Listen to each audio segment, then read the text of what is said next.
Bom dia, meus irmãos. Que a graça e a paz do Senhor possa estar com cada um de nós. Hoje é dia de festa, é dia de celebração. Cristo ressuscitou, verdadeiramente ressuscitou.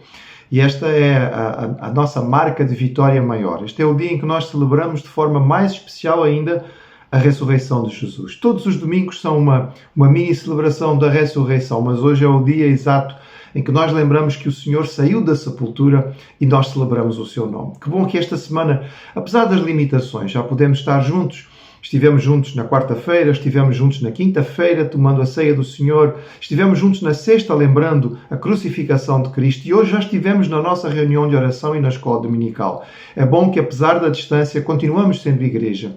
E hoje, nesta hora, nós celebramos a grande vitória que Jesus é. E por isso nós exaltamos o seu nome. Começamos cantando com alegria, e eu convido todos os irmãos a cantarmos juntos: o teu nome exaltarei.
Jesus venceu a morte. E quando nós lembramos isto, nós temos verdadeiramente razão para celebrar. Celebrar Jesus significa falar a respeito dele, significa contar aos outros quem ele é, significa contar sobre a sua vitória, dizer que Jesus verdadeiramente ressuscitou. Nós temos muitas bases para crer na ressurreição.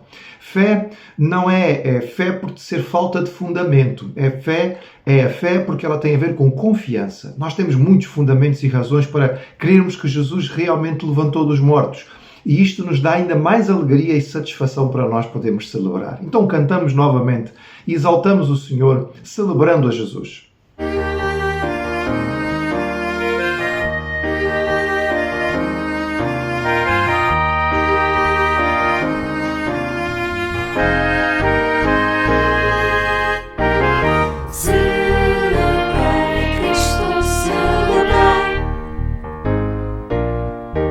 Celebrai Cristo,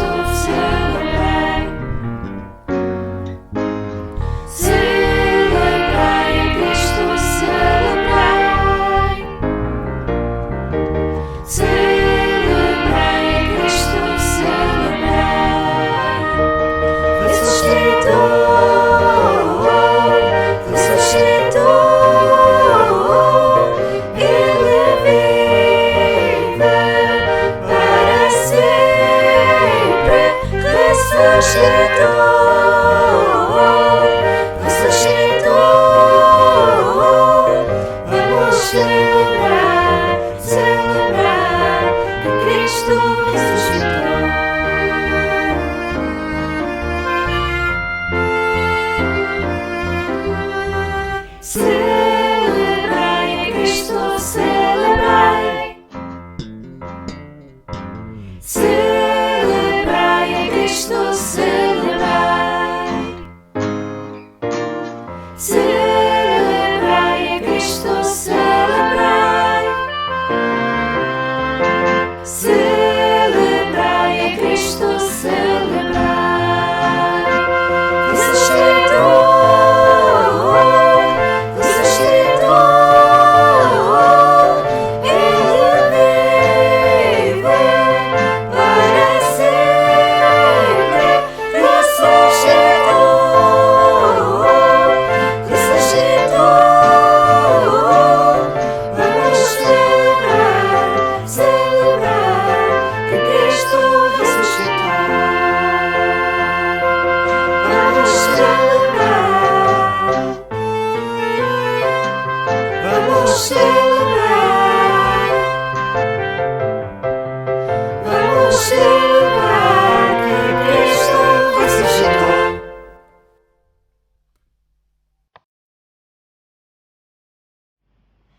O domingo da ressurreição foi um dia muito agitado.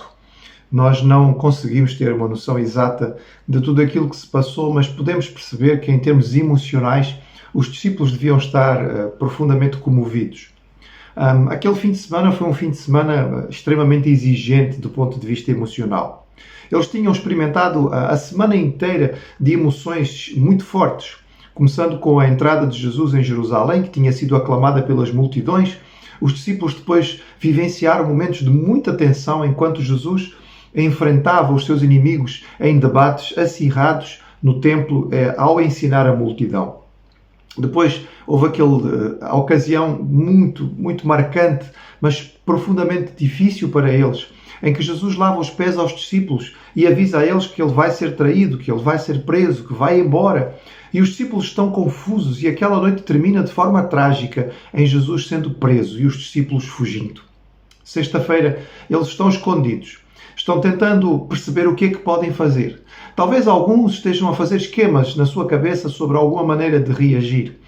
Podemos imaginar, talvez, Simão o Zelote tentando contactar novamente os seus antigos colegas de rebelião. Nós não sabemos, é especulação. O que sabemos é que a informação chegou a eles. Logo de manhã, Jesus tinha sido condenado. As notícias da crucificação vão chegando aos poucos. À medida que a multidão que estava junto ao Gólgota regressa à cidade, as notícias vão chegando também aos discípulos daquilo que se passou ali. E finalmente, quando João regressa, ele conta aos seus companheiros a maneira como Jesus morreu.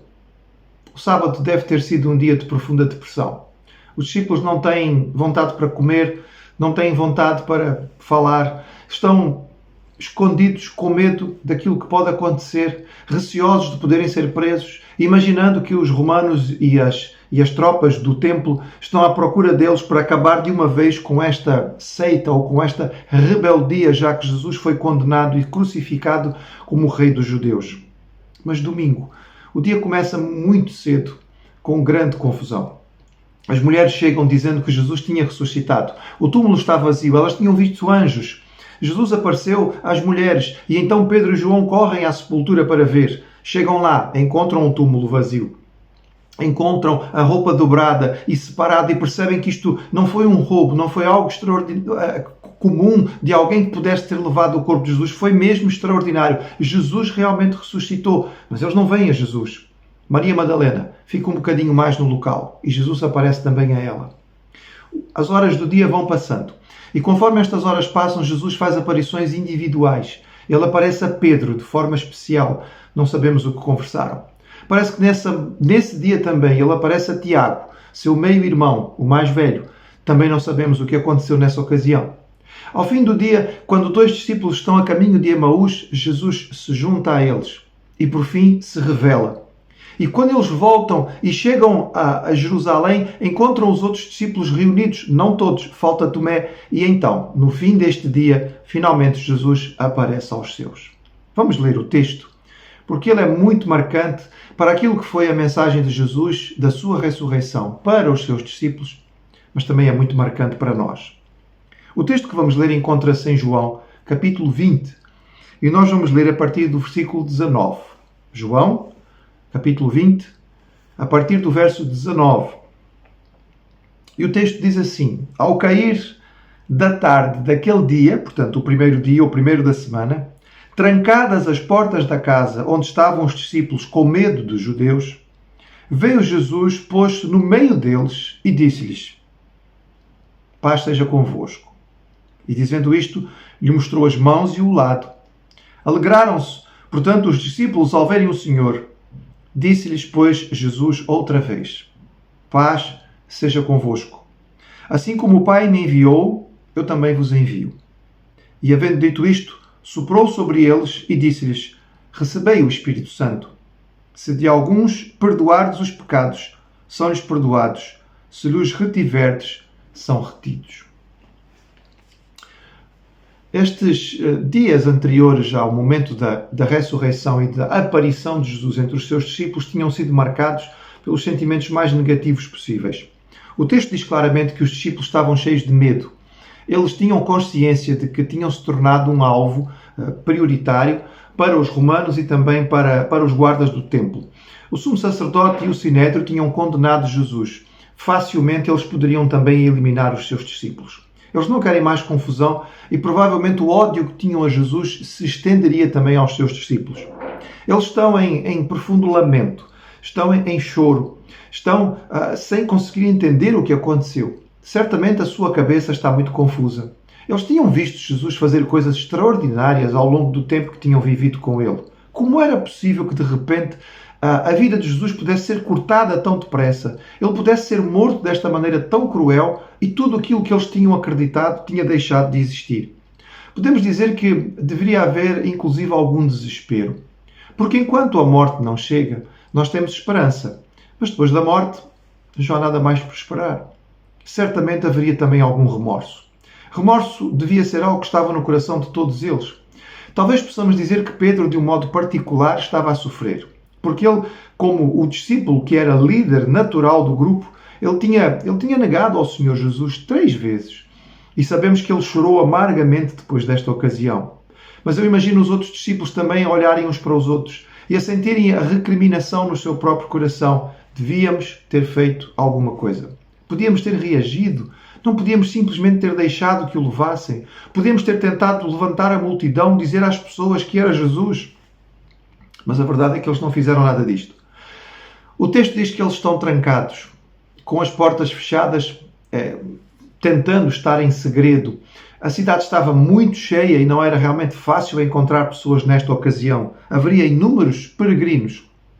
Eles estão isolados. Eles estão em isolamento voluntário, numa quarentena que eles mesmos se colocaram, porque eles não sabem o que fazer da vida. Não sabem que medidas tomar. Não sabem o que fazer.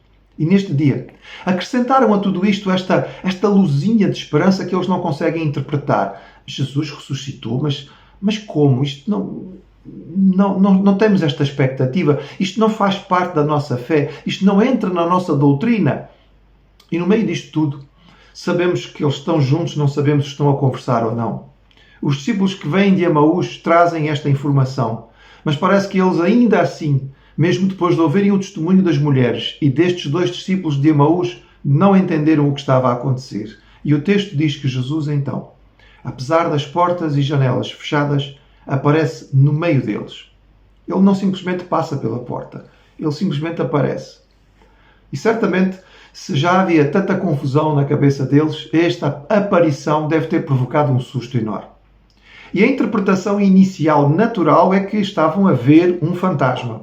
Isso sim, cabia dentro da sua crença, dentro da sua doutrina. Sabemos que os discípulos acreditavam em fantasmas porque no episódio em que eles estão no meio do mar, da Galileia, à noite, na tempestade, eles veem Jesus chegando, andando sobre as águas e gritam, é um fantasma. Portanto, isso eles acreditam. E por isso Jesus tem que lhes mostrar o seu corpo. Mostrar as provas físicas de que ele está ali entre eles. Não é uma aparição, é o próprio Senhor. Então Jesus começa e ele fala com eles. E Jesus começa, e as palavras que Jesus diz, ou aquilo que acontece neste pequeno tempo de diálogo entre Jesus e os discípulos é muito marcante para eles, mas também para nós.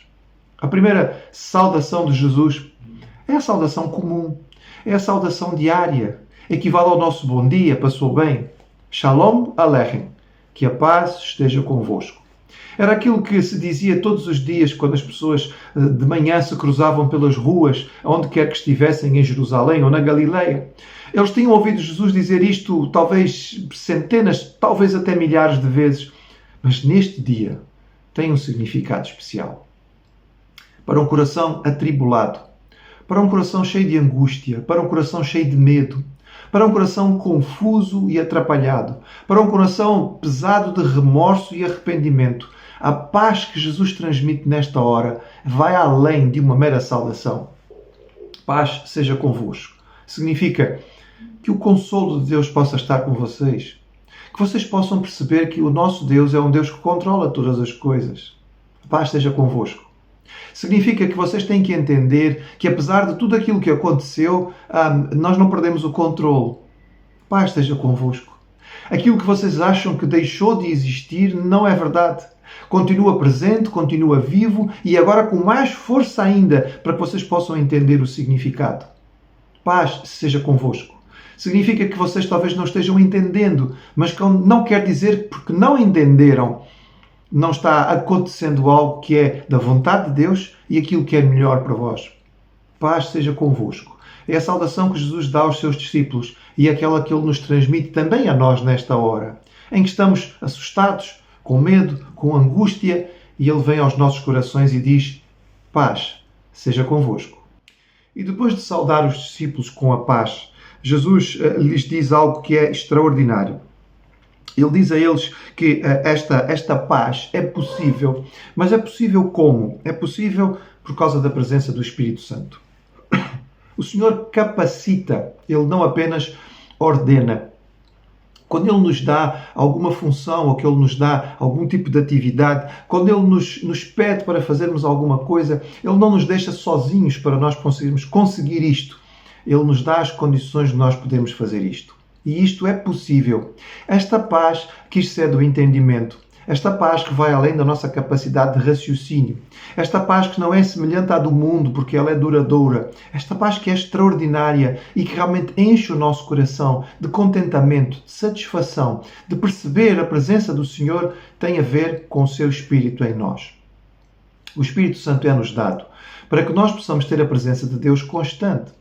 O Espírito Santo é aquele que faz a renovação das nossas vidas, é ele que provoca o novo nascimento.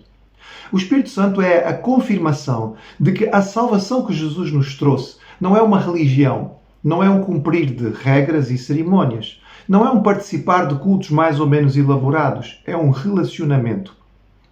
É uma relação. A relação que Jesus veio restabelecer porque ela estava perdida devido ao pecado. Nós, ao pecarmos, ficamos separados de Deus através daquilo que Jesus tinha acabado de fazer nestes dias anteriores, ao morrer na cruz e agora ao ressuscitar. Esta relação é renovada. Nós somos reconciliados com Deus e chamados para uma relação. O Espírito Santo que é-nos dado para nos trazer esta paz do Senhor nos faz lembrar que esta paz vem da relação e do tempo que nós passamos com o nosso Deus. Nesta ocasião em que estamos mais fechados em casa, é tempo de nós perguntarmos: será que estamos a aproveitar a oportunidade que Deus está a dar-nos, à grande maioria de nós, de podermos nos concentrar nesta relação? Estamos provavelmente muito focados naquilo que perdemos. Estamos a reclamar daquilo que deixamos de ter. Deixamos de ter liberdade para sair à rua, deixamos de ter liberdade para nos encontrar com as nossas famílias e amigos, deixamos de ter a possibilidade de ir aos nossos locais preferidos, seja ao ar livre, seja em qualquer outro sítio, deixamos de ter a possibilidade de ir, talvez, passear nos lugares onde nós gostamos de comprar coisas, ou de ir ao entretenimento público, que seja ele de dia ou seja de noite. Perdemos. Mas e o que ganhamos? Ganhamos tempo. Ganhamos possibilidade de passar com a nossa família. Ganhamos a oportunidade de ler e de fazer coisas que antes, se calhar, não podíamos. Ganhamos um tempo especial para tratar da nossa relação com Deus. Se nós não tivermos cuidado, o tempo de isolamento, apesar de nos dar todo este tempo que o Senhor nos permitiu, não vai ser bem aproveitado. Vamos acabar por usá-lo em coisas que não trazem nenhum benefício para as nossas vidas e não vamos investir naquilo que precisávamos, que é a nossa relação com o Senhor. Talvez o cristianismo que temos vivido seja um cristianismo de muitas atividades e muita correria. Andamos de um lado para o outro e estamos muito preocupados com as nossas celebrações. Mas o tempo que precisamos gastar todo o dia com o Senhor não temos feito, não temos conseguido separar aquela oportunidade de estar com Ele. Mas agora podemos. Quando Jesus ressuscitou, Ele trouxe aos seus discípulos de um modo agora renovado, diferente e único a sua paz, pela presença do seu Espírito conosco. Ele soprou sobre eles e disse: recebam o Espírito. E nós recebemos o Espírito do Senhor no momento da nossa salvação, quando Ele provocou o novo nascimento das nossas vidas. É claro, esta paz que o Senhor dá às nossas vidas e o Espírito Santo que passa a ser a presença constante de Deus conosco, não nos é dado apenas para nós, mas para que nós possamos cumprir a missão. O ressuscitar foi a confirmação de quem Jesus era, mas também o despoltar no coração dos discípulos do entendimento. Estamos na presença de Deus. Finalmente eles vão entender isto. Jesus era Deus feito homem. E agora que Jesus vai terminar o seu ministério, agora que ele vai se preparar para voltar ao Pai, é preciso dar continuidade ao trabalho. Os discípulos vão ser a continuidade daquilo que Jesus era. Nós somos o corpo de Cristo na Terra. Temos que continuar a obra. A encarnação não terminou. Ela apenas tem agora uma modificação. Antes tínhamos apenas um, que era Jesus perfeito. Agora temos toda a Igreja e cada um de nós, seus membros, para continuar o trabalho. Assim como o Pai me enviou, eu vos envio a vós. Nós fomos enviados por Jesus.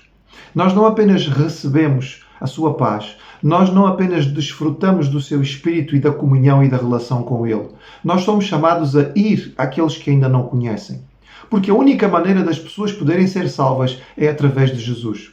E elas não vão poder entender isto enquanto elas não ouvirem o testemunho do Evangelho de forma clara, enquanto elas não o virem vivido nas nossas vidas.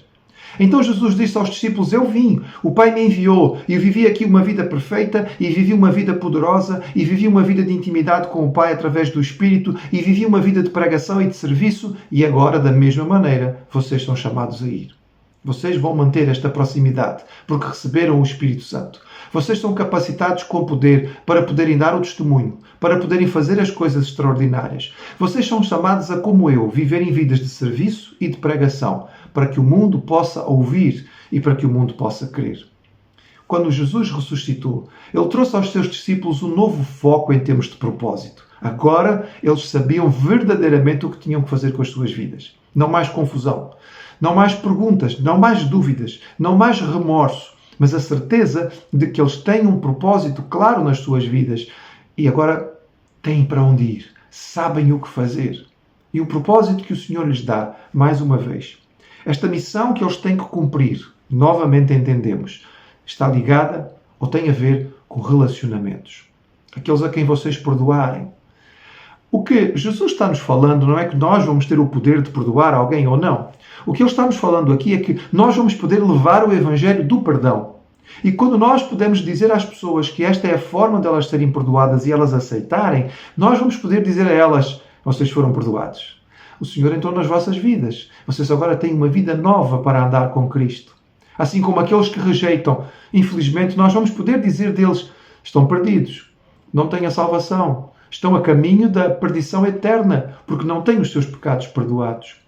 A palavra de Deus nos diz que a lei do Senhor se resume a amar a Deus e amar ao próximo. Tem a ver com relacionamentos. Relacionamento com Deus, relacionamento com o próximo. E nós somos chamados pelo Senhor Jesus na sua ressurreição a experimentar a sua paz, a viver uma relação íntima através da presença do Espírito Santo em nós, de forma prática, concreta, propositada, intencional. Mas também de cumprirmos a missão de sermos a continuidade da encarnação de Jesus aqui na Terra. Levarmos aos outros aquilo que ainda não conhecem, que é a possibilidade de terem o perdão dos seus pecados, relacionamento com Deus. Lembremos que Jesus nos ensinou que a coisa mais importante que nós precisamos é, de facto, a paz e o perdão de Deus. Além da cura física, além da prosperidade material, o que Jesus trouxe mesmo àqueles que Ele curou foi o perdão dos seus pecados e desta maneira nos ensinando que este é o aspecto mais importante. E isto é o que nós verdadeiramente precisamos. A ressurreição é a certeza absoluta da vitória. Jesus venceu a morte. Ele derrotou o estabelecimento político. Ele venceu a força militar. Ele alterou aquilo que eram os conceitos religiosos. Ele foi muito além do que aquilo que era a crença da doutrina do seu povo no seu tempo. Ele realmente mudou tudo. E a história foi quebrada naquela altura e passou a ser antes e depois de Cristo. Jesus ressuscitou, verdadeiramente ressuscitou. E quando nós percebemos isto e as implicações que isto tem para nós podemos experimentar a sua paz, mesmo em meio à tribulação. E mesmo em meio a este tempo difícil de quarentena, em que estamos fechados e isolados, nós podemos ter a sua paz, podemos experimentá-la, porque o seu Espírito habita em nós. Podemos investir no nosso tempo de relação com Deus e sair mais fortes deste tempo para cumprirmos a missão que o Senhor colocou nas nossas mãos, de alcançarmos com o perdão e a paz de Deus aqueles que ainda não receberam. Irmãos, esta é a mensagem da ressurreição. Esta é a mensagem do Evangelho. Fala sobre a graça extraordinária de Deus. Graça que está sobre nós. Graça que está sobre aqueles todos que recebem e entendem o que Jesus significa. A sua obra, a sua morte, a sua ressurreição. Que esta graça possa encher o nosso coração neste dia de festa e de celebração. Maravilhosa graça do nosso Senhor.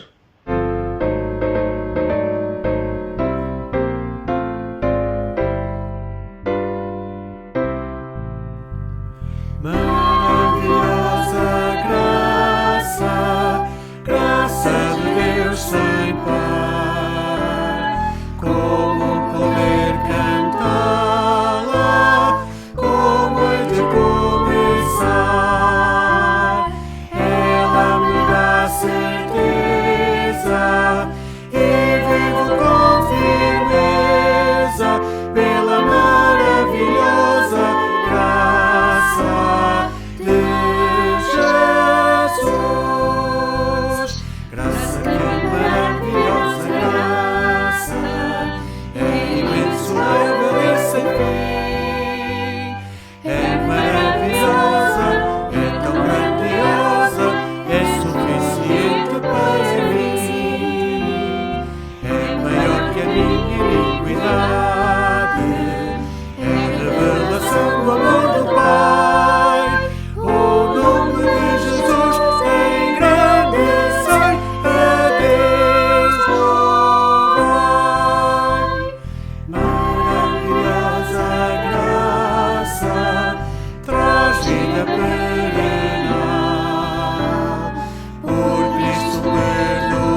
neste dia de festa, neste dia de vitória e de celebração, vamos lembrar, irmãos, que Jesus ressuscitou. Ele venceu a morte, o pior dos nossos inimigos, o último dos nossos inimigos. Ele derrotou Satanás desta maneira. Ele venceu o pecado.